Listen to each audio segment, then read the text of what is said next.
Hello friends. आज हम लोग भारत की जलवायु से रिलेटेड जो है वो वन लाइनर क्वेश्चन देखेंगे जो कि काफ़ी इंपॉर्टेंट है। और जितने भी क्वेश्चन हैं सभी हम भारत की जलवायु से रिलेटेड क्वेश्चन आज डिस्कस करने वाले हैं जो कि काफ़ी इंपॉर्टेंट है। तो चलिए फर्स्ट क्वेश्चन की ओर चलते हैं। और आप मेरे चैनल पर पहली बार आए हो तो इस चैनल को आप सब्सक्राइब भी कर सकते हो। ठीक है, तो चलिए फर्स्ट क्वेश्चन की ओर चलते हैं। फर्स्ट क्वेश्चन की अगर हम लोग बात करें, भारत की जलवायु भारत की जलवायु किस प्रकार की पाई जाती है, यानी जो भारत में जलवायु है दोस्तों किस प्रकार की पाई जाती है। तो ये मानसूनी जलवायु पाई जाती है। और आप लोगों को जितने भी मैं वन लाइनर क्वेश्चन पढ़ा रहा हूँ सारे के सारे एमपीपीएससी में जो है वो रिपीटेड क्वेश्चन है दोस्तों। और मैं आप लोगों को बता दूं, जितने भी मैं आपसे क्वेश्चन करवा रहा हूँ सारे की सारे इंपॉर्टेंट क्वेश्चन यहाँ से एमपीपीएससी में जो आपको क्वेश्चन है वो देखने को मिलेगा। तो चलिए क्वेश्चन की ओर चलते हैं। सेकंड क्वेश्चन देखते हैं। मध्य प्रदेश यानी जो सॉरी मानसून शब्द की जो उत्पत्ति है और किस शब्द से हुई है। मानसून शब्द की उत्पत्ति जो है वो अरबी शब्द के मौसम शब्द से हुई है। नेक्स्ट क्वेश्चन देखते हैं। मौसम किसे कहते हैं, यानी मौसम की अगर हम लोग बात करें तो एक सीमित क्षेत्र के अंतर्गत समय विशेष में जो वायुमंडल की दशा को जो है दोस्तों वायुमंडल यानी जो मौसम कहते हैं। नेक्स्ट क्वेश्चन देखते हैं।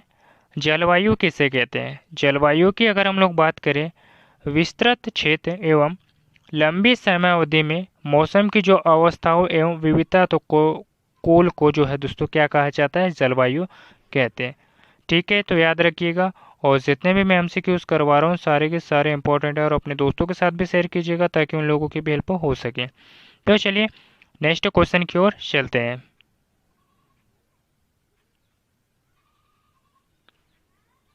भारत में कर्क रेखा के दक्षिण में स्थित भाग किस कटिबंध के अंतर्गत आता है दोस्तों। तो ये उष्ण कटिबंध के अंतर्गत आता है, तो याद रखिएगा।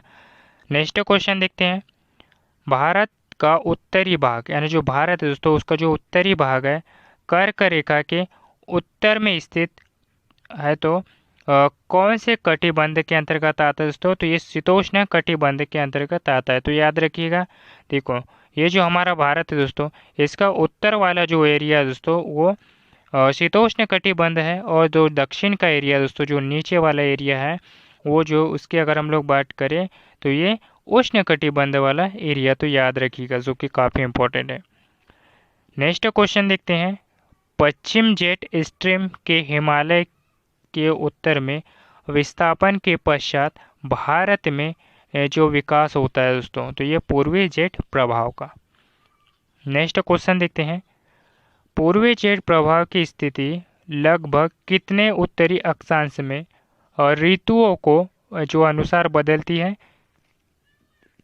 तो अगर हम लोग बात करें तो 15-3 उत्तरी अक्षांश से जो है दोस्तों ऋतु जो है वो आपस में बदलती है। ठीक है, नेक्स्ट क्वेश्चन देखते हैं।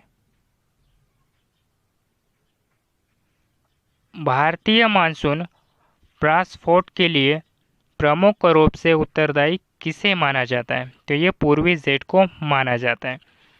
नेक्स्ट क्वेश्चन देखते हैं। पूर्वी जेट प्रभाव के प्रभाव से जो दक्षिण हिंद महासागर में जो किस द्वीप के समीप जो है उच्च वायुदाब का विकास होता है।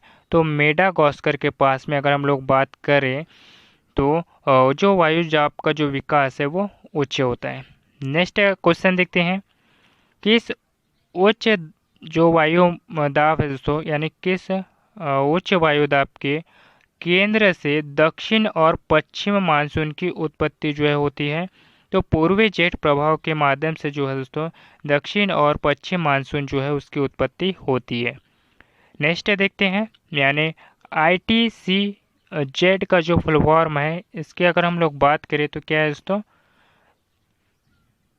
इसके फुल फॉर्म की अगर अगर हम लोग बात करें तो एंट्रोपिकल कन्वर्जेंस एंट्रोपिकल कन्वर्जेंस जोन है। इसे हिंदी में अंत उष्ण कटिबंधीय अभिसरण क्षेत्र कहा जाता है, तो याद रखिएगा।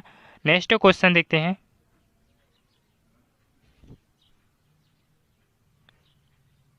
विषुवत वृत्त पर अंत उष्णकटिबंधीय अभिसरण क्षेत्र का जो एक वायुदाब वाला जो क्षेत्र है दोस्तों, तो कौन सा है? निम्न वायुदाब है। नेक्स्ट क्वेश्चन देखते हैं। मौसम विभाग यानी इंडिया मेट्रोलॉजिकल डिपार्टमेंट कितने कारकों के आधार पर मानसून संभावित व्यवहार के बारे में लंबी अवधि का पूर्वानुमान लगाता है दोस्तों? तो 16 कारकों के आधार पर जो है जो मौसम विभाग है दोस्तों, यानी जो वर्षा का जो अनुमान है वो लगाता है, तो याद रखिएगा, ठीक है। नेक्स्ट क्वेश्चन देखते हैं। भारत में होने वाली मानसूनी जो वर्षा है वो कैसी होती है? जो जून से सितंबर के दौरान जो होता है दोस्तों, तो यह मौसमी वर्षा है। नेक्स्ट क्वेश्चन देखते हैं। सर्वप्रथम मानसूनी हवाएं किस तट से टकराती है? तो ये केरल से टकराती है दोस्तों, और केरल से टकराने के बाद में सीधा मुंबई की ओर जाती है, और मुंबई में जब वर्षा होती है दोस्तों, तो फिर मध्य भारत में वर्षा होना चालू हो जाती है, तो याद रखिएगा, जो कि काफ़ी इंपॉर्टेंट है। तो चलिए नेक्स्ट क्वेश्चन की ओर चलते हैं। निम्न वायु में से किस राज्य में जाड़े यानी विंटर के मौसम में जो है बारिश होती है? तो ये तमिलनाडु। नेक्स्ट क्वेश्चन देखते हैं। दक्षिण पश्चिमी मानसून काल में किस स्थान में जो है सबसे कम वर्षा जो है वो कहाँ पर होती है? तो ये चेन्नई में होती है। नेक्स्ट क्वेश्चन देखते हैं। भारत के किस भाग में सर्वाधिक तो दैनीय तापांतर जो पाया जाता है दोस्तों, तो कहाँ पाया जाता है? तो राजस्थान के मरुस्थल क्षेत्र में, जो कि दैनिक तापांतर जो है वो सर्वाधिक पाया जाता है दोस्तों, तो याद रखिएगा, ठीक है। नेक्स्ट क्वेश्चन देखते हैं। चेरापूंजी अवस्थित है, यानी जो चेरापूंजी की अगर हम लोग बात करें दोस्तों, तो ये मेघालय राज्य में स्थित है दोस्तों, याद रखिएगा। और चेरापूंजी की अगर हम लोग बात करें तो सबसे ज़्यादा जो वर्षा होती है दोस्तों कहाँ होती है? तो ये चेरापूंजी में होती है, तो याद रखिएगा, भारत में मोस्ट इम्पोर्टेंट है। नेक्स्ट क्वेश्चन देखते हैं। आम्र वर्षा संबंधित है, तो जो आम्र वर्षा दोस्तों ये किससे संबंधित है? तो आम की फसल से संबंधित दोस्तों आम्र वर्षा। नेक्स्ट क्वेश्चन देखते हैं।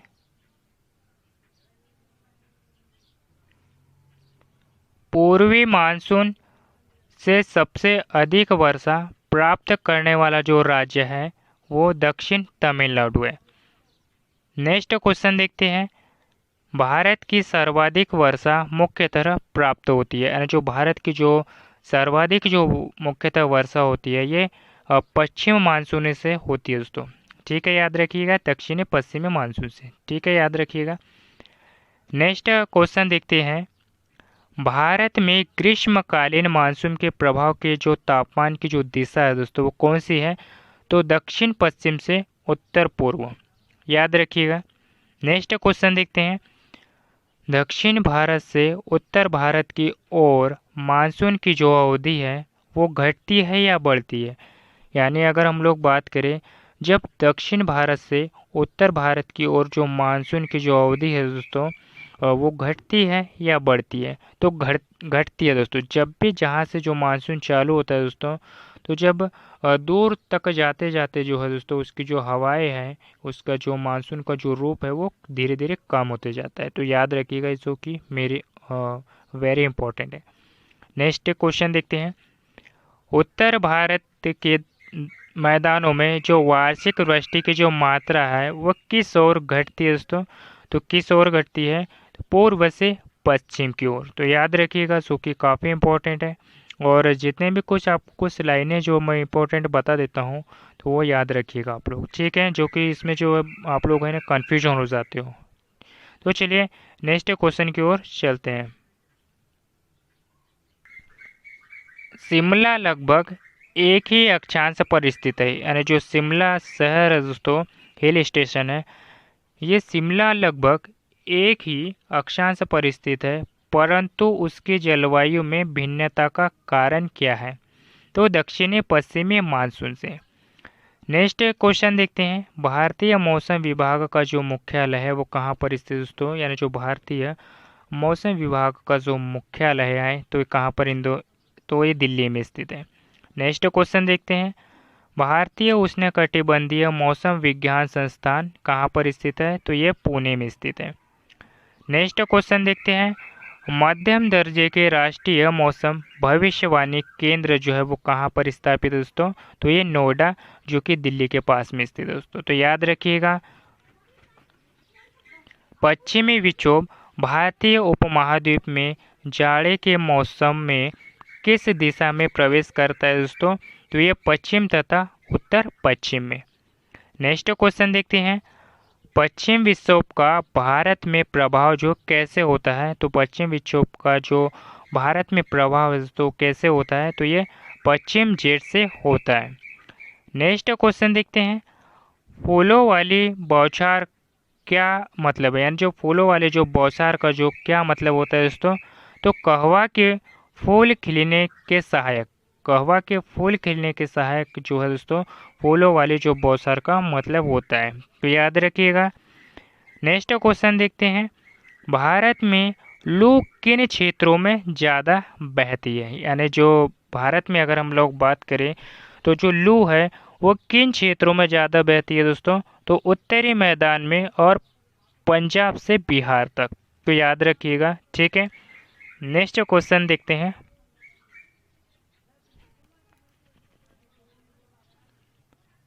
बैसाखी पौने शाम में चलने वाली ये भयंकर और विनाशकारी वर्षा युक्त पौने है, यह मुख्यतः कहाँ देखी जाती है दोस्तों? तो अगर हम लोग बात करें तो ये असम और पश्चिम बंगाल में देखी जाती है। तो याद रखिएगा।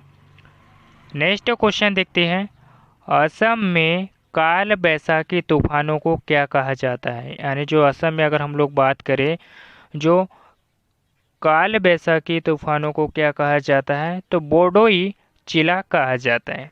नेक्स्ट क्वेश्चन देखते हैं, दक्षिण पश्चिम मानसूनी वर्षा का जो परसेंट है यानी जो प्रतिशत है वो कितना है दोस्तों? तो 75% है। नेक्स्ट क्वेश्चन देखते हैं, मानसूनी पूर्व स्थानीय चक्रवाती वर्षा कितने परसेंट वर्षा होती है दोस्तों? तो ये 10% होती है। नेक्स्ट क्वेश्चन देखते हैं,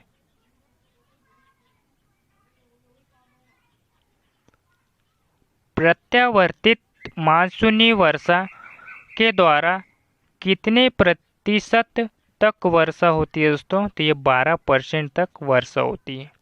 नेक्स्ट क्वेश्चन देखते हैं, पश्चिमी विक्षोभ द्वारा कितनी वर्षा होती है? यानी जो पश्चिमी विक्षोभ द्वारा अगर हम लोग बात करें तो कितने परसेंट जो वर्षा होती है? तो ये 3% वर्षा होती है।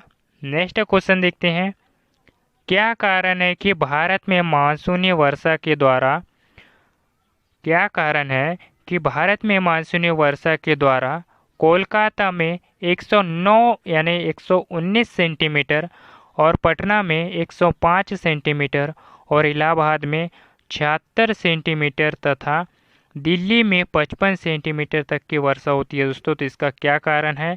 तो समुद्र से दूरी बढ़ने के साथ मानसूनी वर्षा जो होती है वो घटती है दोस्तों। तो मैंने आपको पहले ही बताया और ये पॉइंट याद रखिएगा जो कि ऐसे पॉइंट्स जो है परीक्षा में काफ़ी पूछे जाते हैं, ठीक है।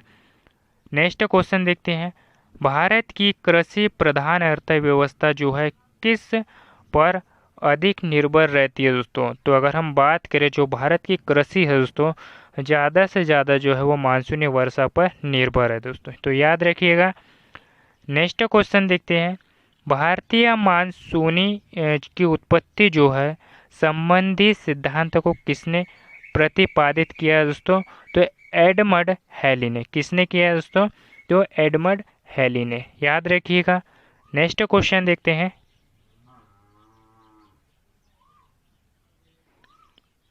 एशियाई मानसून की उत्पत्ति की व्याख्या प्रतिपादन जो है वह एडमंड हेली ने जो कब किया था?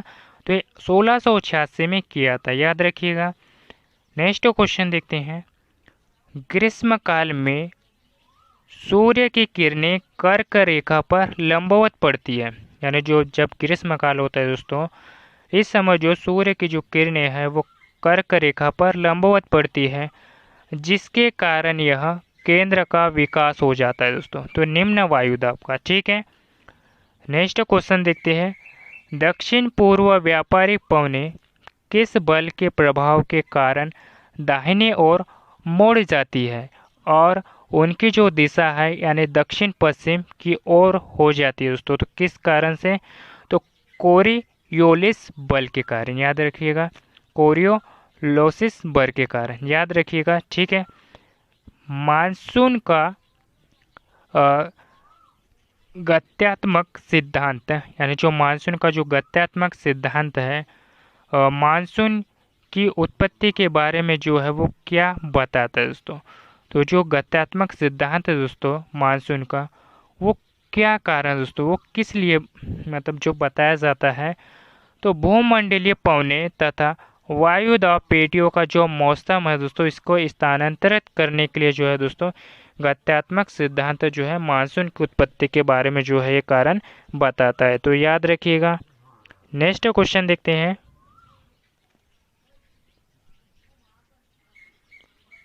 मानसून के गत्यात्मक सिद्धांत का जो प्रतिपादन है वो किसने किया था? यानी जो मानसून के जो गत्यात्मक सिद्धांत का जो प्रतिपादन है वो किसने किया था? तो फ्लोन द्वारा 1951 में किया गया था। नेक्स्ट क्वेश्चन देखते हैं, विश्व में सर्वाधिक यानी जो सबसे अधिक वर्षा किस क्षेत्र में दर्ज की गई है? तो मासिनराम, चेरापूंजी, इन दो जगहों में जो है दोस्तों, ये दोनों ही मेघालय में आते हैं और यहाँ पे जो है भारत में सबसे ज़्यादा और विश्व में भी सबसे ज़्यादा जो है वर्षा यहीं पर होती है। तो याद रखिएगा, और ये पूर्वी राज्य है। नेक्स्ट क्वेश्चन देखते हैं, कोकन के तट पर औसत वर्षा जो है कितने सेंटीमीटर अधिक होती है? तो 200 सेंटीमीटर जो है दोस्तों कोकन के तट पर जो औसत वर्षा है वो सबसे अधिक होती है। तो याद रखिएगा। नेक्स्ट क्वेश्चन देखते हैं, मालाबार क्षेत्र में औसतन वर्षा कितनी होती है? 250 सेंटीमीटर। नेक्स्ट क्वेश्चन देखते हैं, भारत के कुल भौगोलिक क्षेत्र का कितने हेक्टेयर जो है वो बाढ़ प्रवण है दोस्तों? तो 40 मीटर हेक्टेयर, जो कि 12%। याद रखिएगा, जो कि काफ़ी इंपॉर्टेंट है, ठीक है। चलिए नेक्स्ट क्वेश्चन की ओर चलते हैं।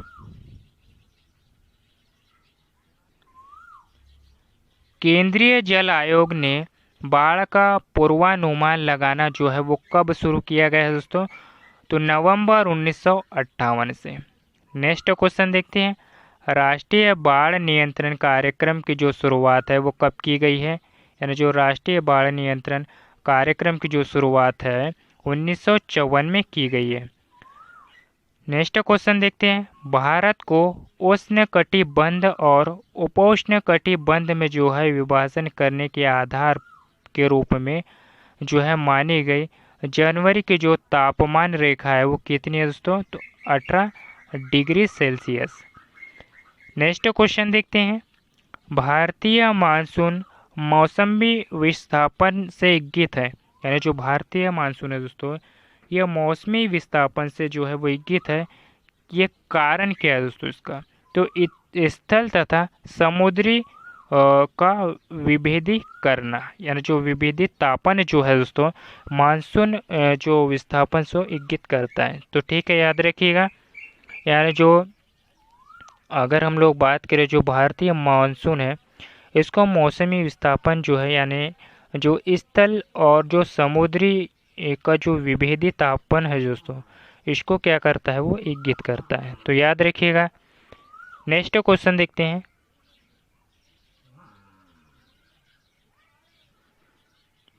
अमृतसर एवं शिमला लगभग एक ही अक्षांश पर स्थित है। यानी अगर हम लोग बात करें जो अमृतसर और जो शिमला है दोस्तों, लगभग एक ही अक्षांश पर स्थित है, परंतु उसकी जलवायु में भिन्नता का कारण क्या है? इनकी ऊंचाई में भिन्नता है दोस्तों इन शहरों की, ठीक है, याद रखिएगा। नेक्स्ट क्वेश्चन देखते हैं, पूरे वर्ष 30 नॉर्थ और 60 डिग्री साउथ यानी अक्षांशों के बीच बहने वाली जो हवाएं है वो क्या कहलाती है दोस्तों? तो ये पछुआ हवाएं कहलाती है, नॉर्थ से साउथ की ओर, ठीक है, याद रखिएगा। नेक्स्ट क्वेश्चन देखते हैं, भारत के उत्तर से पश्चिम क्षेत्र में शीतकालीन वर्षा लाने वाली जो आर्द्र वायु सहंतीय पछुआ हवाओं के भाग है, ये सही है या गलत? तो ये सही है दोस्तों। ठीक है, नेक्स्ट क्वेश्चन देखते हैं। मानसून का विच्छेद किसे कहते हैं? यानी जो मानसून का विच्छेद है, ये मानसून पौने 2 सप्ताह या अधिक समय के लिए जो है वर्षा करने में जो है असफल जो है रहती है। तो याद रखिएगा। और जितने भी मैंने आप लोगों को जो है भारत की जलवायु से रिलेटेड आपको क्वेश्चन करवाए हैं, सारे के सारे इंपॉर्टेंट हैं और सारे ही क्वेश्चन आईएमपी क्वेश्चन है। और यहाँ से जो है परीक्षा में जो है बनने की, यानी जो क्वेश्चन जो है बनने की संभावना है दोस्तों। अपने दोस्तों के साथ भी शेयर कीजिएगा ताकि उन लोगों की भी हेल्प हो सके। और मैं आप लोगों के लिए इतनी मेहनत करता हूँ, यानी हर क्वेश्चन को आपको टाइप करके लिखना होता है। तो इसे इस चैनल को आप सब्सक्राइब भी कर लीजिएगा, क्योंकि इस को सब्सक्राइब करने से इस चैनल को मुझे मोटिवेट मिलता है और ऐसे कंटेस्ट बनाने के लिए जो है दोस्तों मैं आप लोगों के लिए हमेशा तत्पर रहूँगा। तो इस चैनल को आप सब्सक्राइब कर लीजिएगा और कैसा लगा ये वीडियो मुझे कमेंट बॉक्स में बताइएगा और अपने दोस्तों के साथ भी शेयर कीजिएगा ताकि उन लोगों की भी हेल्प हो सके। तो मिलते हैं किसी नेक्स्ट टॉपिक पे। धन्यवाद और शेयर करना ना भूलिएगा। Thank you.